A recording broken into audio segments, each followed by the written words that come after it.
ਦੋਸਤੋ ਇੱਕ ਉਸਤਾਦ ਨੇ ਆਪਣੇ ਸ਼ਾਗਿਰਦ ਨੂੰ ਨਾ ਇੱਕ ਆਖਿਆ ਕਿ ਮਜ਼ਮੂਨ ਕਿ ਤੂੰ ਤਿਆਰੀ ਕਰਨੀ ਹੈ, ਮੈਂ ਅਗਲੀ ਵਾਰੀ ਆਵਾਂਗਾ ਤੇ ਤੇਰੇ ਕੋਲ ਦਾ ਟੈਸਟ ਲਾਉਂਦਾ।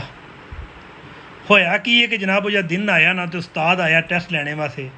ਜਿਸ ਟਾਈਮ ਉਸਤਾਦ ਗਲੀ 'ਚ ਪਹੁੰਚਿਆ ਤੇ ਜਨਾਬ ਵੇਖਿਆ ਤੇ ਫੁੱਲਾਂ ਦੀ ਨਾ ਜਿਹੜੀ ਕਿ ਫੁੱਲਾਂ ਦੀ ਥੱਲੇ ਨਾ ਸੇਜ ਲੱਗੀ ਏ। ਦੀਵਾਰਾਂ 'ਤੇ ਵੇਖਿਆ ਤੇ ਲੜੀਆਂ ਲੱਗੀਆਂ ਫੁੱਲਾਂ ਦੀਆਂ। ਛੱਤ 'ਤੇ ਵੇਖਿਆ ਜਨਾਬ ਉਤਲੀ ਸਾਈਡ 'ਤੇ ਝੰਡੀਆਂ ਲੱਗੀਆਂ ਫੁੱਲਾਂ ਦੀਆਂ। ਬੜਾ ਪਿਆਰਾ ਮੌਸਮ। ਜਿਸ ਟਾਈਮ ਉਸਤਾਦ ਦਰਵਾਜ਼ੇ ਕੋਲ ਪਹੁੰਚਿਆ ਨਾ ਤੇ ਜਨਾਬ ਉੱਤੇ ਫੁੱਲ ਦੀਆਂ ਪੱਤੀਆਂ ਨਿਛਾਵਰ ਕੀਤੀਆਂ ਗਈਆਂ। ਉਸਤਾਦ ਅੰਦਰ ਜਾ ਕੇ ਨਾ ਤੇ ਆਂਦਾ ਜਨਾਬ ਬਹੁਤ ਸ਼ੁਕਰੀਆ, ਮੇਰਾ ਦਿਲ ਖੁਸ਼ ਹੋ ਗਿਆ। ਤੇ ਆਂਦਾ ਮਜ਼ਮੂਨ ਦੀ ਤਿਆਰੀ ਕੀਤੀ ਆ।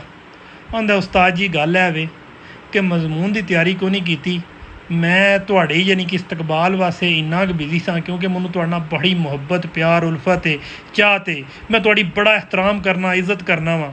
ਲੇਕਿਨ ਇਹ ਵੇ ਕਿ ਜਿਹੜਾ ਨਾ ਮਜ਼ਮੂਨ ਦੀ ਤਿਆਰੀ ਨਹੀਂ ਕਰ ਸਕਾਂ ਇਸ ਵਜ੍ਹਾ ਤੋਂ ਕਿ ਜਨਾਬ ਤੁਹਾਡੇ ਇਸਤਕਬਾਲ ਦੀ ਤਿਆਰੀ ਸੋਚ 'ਚ ਤਿਆਰੀ ਬਣਾਉਣੇ 'ਚ ਸਾਰੇ 'ਚ ਮੇਰਾ ਟਾਈਮ ਲੰਘ ਗਿਆ।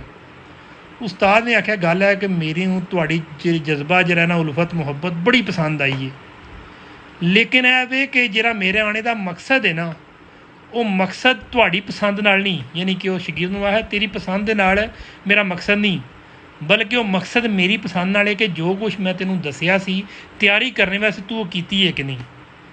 ਹੁਣ ਗੱਲ ਆ ਜਾਂਦੀ ਹੈ ਕੰਮ ਦੀ ਜਿਹੜੀ ਕਰਨੀ ਹੈ। ਅਸੀਂ ਜਨਾਬ ਰਬੀਉਲ ਅਵਲ ਹੁੰਦਾ ਤੇ ਨਬੀ ਪਾਕ ਸੱਲੱਲਾਹੁ ਅਲੈहि ਵਸੱਲਮ ਦੀ ਯਾਦ 12 ਰਬੀਉਲ ਅਵਲ ਨੂੰ ਝੰਡੀਆਂ ਲਾਉਂਦੇ ਹਾਂ, ਨਾਤਾਂ ਨਗਮੇ ਬੜੇ ਬੜੇ ਪਿਆਰੇ ਜਨਾਬ ਡਿਜ਼ਾਈਨ ਬਣਾਉਂਦੇ ਹਾਂ।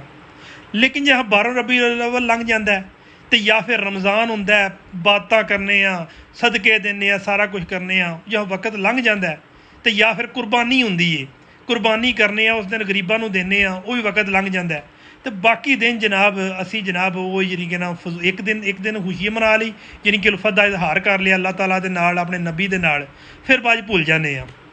ਇਹ ਹੀ ਸਾਡੀ ਜ਼ਿੰਦਗੀ ਦੇ ਵਿੱਚ ਵੀ ਇਹਦੇ ਮਕਸਦ ਨੇ ਕਿ ਅਸੀਂ ਕੋਈ ਚੀਜ਼ ਕਰਨੇ ਆ ਨਾ ਤੇ ਉਹਦੇ ਵਿੱਚ ਅਸੀਂ ਉਹ ਕਰਨੇ ਜਿਹੜੀ ਸਾਨੂੰ ਚੰਗਾ ਲੱਗਦਾ, ਠੀਕ ਹੈ, ਲੇਕਿਨ ਅਸੀਂ ਕਦੀ ਵੀ ਆਪਣਾ ਉਹ ਚੀਜ਼ ਨੂੰ ਨਹੀਂ ਯਾਦ ਕਰਦੇ ਕਿ ਜਿਹੜੇ ਮਕਸਦ ਵਾਸਤੇ ਸਾਨੂੰ ਪੈਦਾ ਕੀਤਾ ਗਿਆ ਤੇ ਜਿਹੜੇ ਮਕਸਦ ਵਾਸਤੇ ਅਸੀਂ ਇੱਥੇ ਟੁਰ ਰਹੇ ਹਾਂ।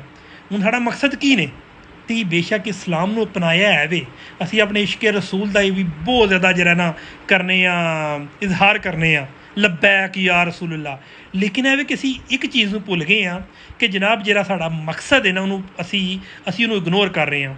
ਇਹ ਹੁਣ ਮੈਂ ਜਿਹੜੀ ਲੇਟ ਕੇ ਵੀਡੀਓ ਬਣਾਉਣਾ ਪਿਆ ਇਹ ਵੀ ਜਨਾਬ ਇਸ ਚੀਜ਼ ਦੀ ਇੱਕ ਕੜੀ ਹੈ ਕਿ ਜਨਾਬ ਤਰੀਕੇ ਲੱਬੈਕ ਕਰਨ ਦਾ ਇੱਕ ਜਲਸਾ ਸੀ, ਆ ਰਿਹਾ ਸੀ 5 ਕਿਲੋਮੀਟਰ ਲੈਣ ਲੱਗੀ ਸੀ ਗੱਖੜ ਦੇ ਕੋਲ, ਮੈਂ ਵੀ ਪਿੱਛੇ ਲੈਣ 'ਚ ਖਲੋ ਗਿਆ, ਗੱਡੀ ਦੀ ਲਾਈ ਸੀ, ਪਿੱਛੋਂ ਆ ਕੇ ਟਰੱਕ ਨੇ ਜਨਾਬ ਉਹ ਬਾਅਦ ਟ੍ਰੈਫਿਕ ਸੀ ਵਨ ਸਾਈਡਡ ਹੋਈ ਸੀ ਦੋਵਾਂ ਦਾ, ਯਾਨੀ ਕਿ ਵਨ ਰੋ ਇੱਕ ਬੰਦ ਹੋ ਗਈ ਸੀ ਅਤੇ ਉਹ ਜਨਾਬ ਲੱਗੀ ਮੈਨੂੰ 29 ਦੋਨੋਂ ਇਹਨੇ ਮੰਜੀ 'ਤੇ ਪਿਆ।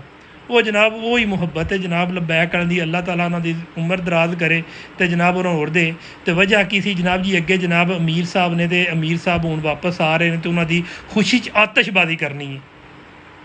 ਮਕਸਦ ਤਾਂ ਸਮਝ ਆ ਗਈ ਹੈ ਨਾ, ਅਤੇ ਅੱਜ ਤੁਹਾਨੂੰ ਉਹ ਵੀ ਪਤਾ ਲੱਗ ਗਿਆ ਹੋਣਾ ਕਿ ਮੈਂ ਲੇਟ ਕੇ ਵੀਡੀਓ ਕਿਉਂ ਬਣਾਉਣਾ। ਜਨਾਬ ਉਲਫਤ ਦਾ ਇਜ਼ਹਾਰ ਕਰੋ, ਲੇਕਿਨ ਉਹ ਜਿਹੜੀ ਉਸਤਾਦ ਦੀ ਗੱਲ ਹੈ ਉਹ ਵੀ ਜ਼ਿਹਨ 'ਚ ਰੱਖਿਓ। ਫੀ ਮਾਨ ਅੱਲਾ।